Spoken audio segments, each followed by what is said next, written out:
Le 3 juin 1944 décède Maurits Mendels. C'était un homme politique juif social-démocrate néerlandais.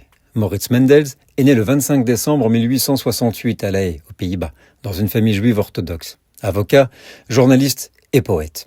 Dans les années 1930, il a tenté son succès de publier un recueil de poèmes. Il se tourna alors vers la politique et devient un membre influent du Parti social-démocrate néerlandais, le SDAP.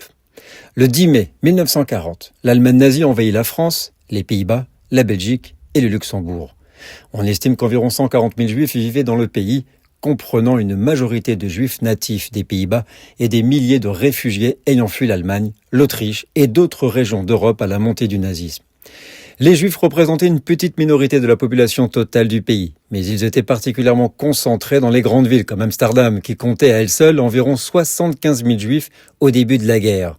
Dès lors, la situation des Juifs néerlandais devient préoccupante.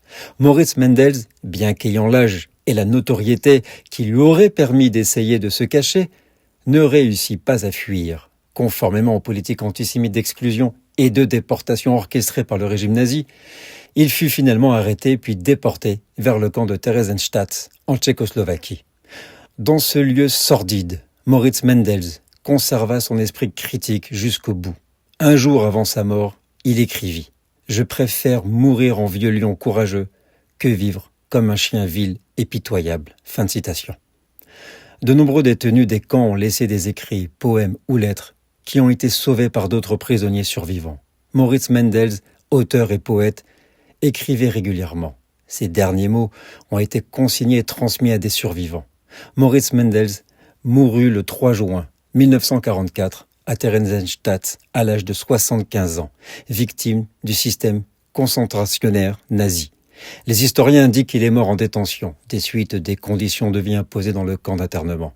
Probablement enterré dans une des fosses communes du camp, son corps n'a jamais été retrouvé et identifié après la guerre. C'était le 3 juin 1944.